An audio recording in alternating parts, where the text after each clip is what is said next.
Hey everyone, Tankenstein here. In this video, I'll be reviewing the Vidar, otherwise known as the K9 Vidar. This is a currently rank 5 battle rating 7.7 artillery SPG in the Swedish Ground Forces tech tree and costs $49.99 and also comes with both 15 days of premium time and 2,000 golden eagles. In this review, I'll be going over everything that you need to know about it, including its stats, how it plays, its strengths and weaknesses. I'll give some scores in several key areas, and then I'll give my final recommendation and if I feel if this vehicle is worth purchasing or not. Because of the incredible power of this vehicle at its current BR, I am doing this review under the assumption that its BR will increase to a possible 8.0 or 8.3, maybe even higher, and as such, this should make my review a little bit more accurate even if and when that BR increase happens. So basically, I'm doing my best to make this review BR increase proof, if that makes any sense. But with that being said, let's get into the video. Now to start, I'll place its stat card here on the side of the screen. Important things to note are its cannon, reload speed, lack of armor, and its power to weight ratio. Now for how it plays. In short, if you've ever played an artillery vehicle in War Thunder and had a good time, whether it's with the AL F1, the Beacon 1C, Lorraine 155, or really anything, well, the Vidar is better. It is likely faster, has a more powerful HE shell, has Gen 3 thermals, it has a laser rangefinder, which is incredibly powerful, especially on an artillery vehicle, doubly so at this BR, and of course, an excellent reload. This is pretty much, as of right now, the ultimate artillery vehicle in War Thunder. While it is not good in close quarters fighting, largely due to its size, poor cannon depression, bad turret reverse rate, and of course, its poor armor, the Vidar is phenomenal at medium to long ranges, due again to its OE F1 HE shell that isn't impacted by firing distance, and its laser rangefinder and thermals. Better yet, as mentioned before, the OEF1 HE shell has an insane amount of HE feller, sitting at 9 kilograms, whereas most similarly sized artillery shells, aka 155mm or so sized artillery shells, only get up to around 6.5 or maybe even 7 kilograms of explosive filler equivalent at best. Because of all of these features, it is surprisingly capable as a sniper and even as a support tank. Heck, if the opportunity arises, you could even cap a point on the outskirts of a map, as it has a nearly 21 horsepower per ton power to weight ratio, though I would typically avoid this as the Vidar is not nearly ideal for that role, as capping will attract enemy attention and enemy attention is not what you want. The Vidar even has proximity fuse shells that are very useful against aircraft, along with its HMG on top. Regardless, the best way to play the Vidar is at a range and away from cramped quarters, such as in cities and near tight obstacles. Unfortunately, this means that the Vidar won't be nearly as useful as it can be in some maps, such as with Sun City, but on favorable maps, it can dominate. Also very important to note, the OEF1 HE shell, which has the 9 kilograms of explosive filler, also has nearly 1,000 meters per second muzzle velocity, which is crazy high for an HE shell. But with all that said, let's get into its strengths and weaknesses. And first, for its strengths. It has a very powerful cannon that features two different types of standard HE, including the M107 and of course the aforementioned OEF1 HE shell. It can also carry a proximity fuse HE for taking down aircraft, or of course for trick shots against ground players. For its third strength, it has an excellent power to weight ratio of nearly 21 horsepower per ton. Fourth, it has a 70-degree cannon elevation, which makes it even better for taking down aircraft. For its fifth strength, it has an extremely fast reload that can be as low as 6 seconds, depending on crew skill of course, though this is only good until the 2-round ammo rack depletes, then it of course becomes slower, but thankfully even that is pretty quick to reload. Beyond this, it has a large 5-man crew. For its seventh strength, the interior of the Vidar is fairly spacious, which means that one-shot deaths aren't as common with this vehicle as with other vehicles. For its eighth strength, it features a top-mounted HMG. Beyond this, the gunner sight has up to 10 times zoom. For its 10th strength, it has a laser rangefinder. For its 11th strength, it has Gen 3 thermals. For its 12th strength, and by the way, I think this has a record number of strengths for a review, so bear that in mind, it has a fully traversable turret. Beyond this, it has an excellent reverse speed of up to 38 kilometers per hour. And finally, for what I believe is its 15th strength, it features premium RP and SL bonuses, though quite honestly, its RP bonus is just a little bit low compared to other premium vehicles. Now with that said, it also has a lot of weaknesses. First, it has awful armor around the entirety of the vehicle, which is hardly enough to be able to protect against HMGs at range. range, but interestingly, it does survive quite a few shots. Second, the Vidar is gigantic and is thus an easy target to hit, and also to see. This also goes for the cannon, which is very easy to destroy. For its third weakness, the turret sits on the back of the vehicle, which may make for a difficult adjustment when first using it. Fourth, it only has 4 degrees of cannon depression. For its fifth weakness, it only has access to HE shells for offense, which can mean extremely inconsistent damage. Sixth, it lacks smoke grenades, though at least it has the smoke shell that it can fire. Beyond this, it has a huge ammo rack at the back of the turret, which is extremely unarmored and does not have blow-off panels. For its eighth weakness, it features a poor turret traverse rate of between 7 and 10 degrees per second. And finally, this is not a vehicle that will be good on every map, as it benefits strongly from larger open spaces and suffers from things like city streets and of course other obstacles. Now with all of that out of the way, let's get into how I score this vehicle. First, for armament, I give it an 8.5 out of 10. The armament, I feel, is the main draw to the Vidar, and for good reason. It is extremely powerful, and when using the OE-F3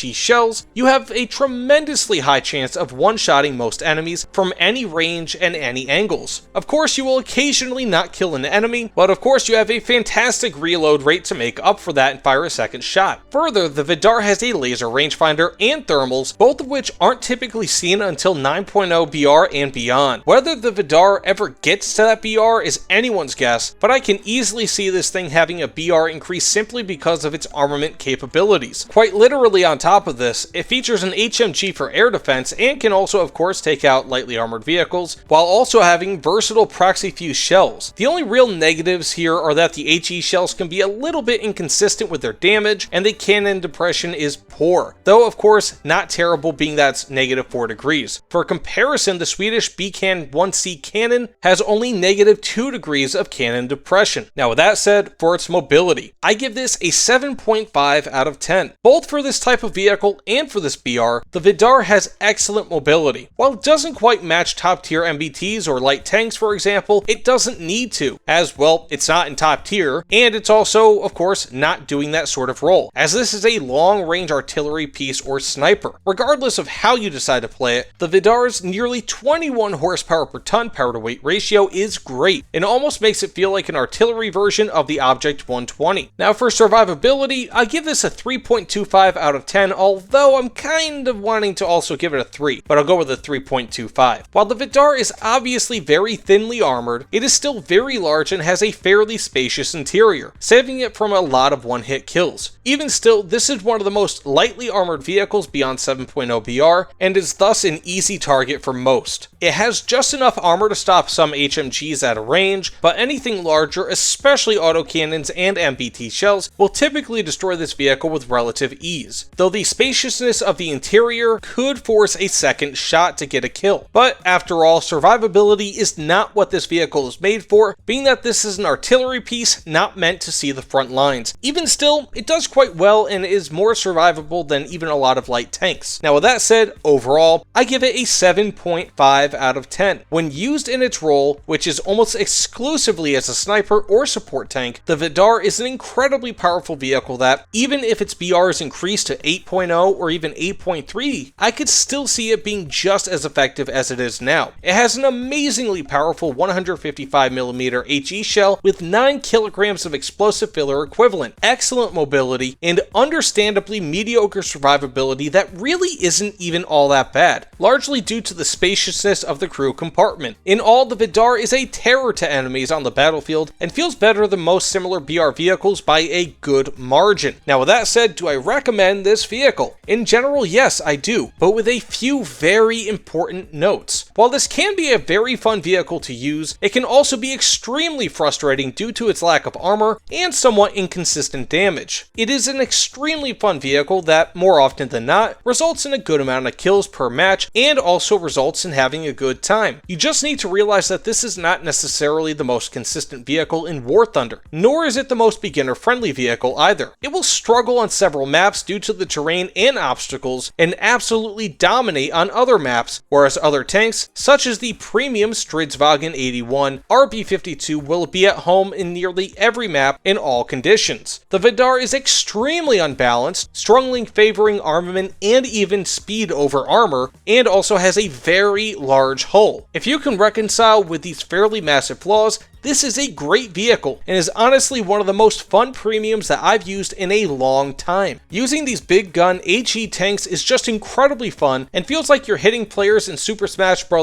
With the home run bat. It doesn't always work, but when it does, it's amazing. That's the Vidar, except that the Vidar comes with a lot of things to help you succeed, like Gen 3 thermals, a laser rangefinder, and high velocity, high strength HE shells. So yes, I do recommend the Vidar and give it my Tankenstein seal of approval. Just don't expect this thing to make you good if you're bad at War Thunder, because it won't. But with that said, thank you all so much for watching. Please, if you don't mind, consider liking this video, commenting on it, subscribing. Let me know what you guys think about the Vidar. Do you think its BR will increase? And if so, by how much? But either way, thanks again, and I'll see you all on the other side. Take care, everyone.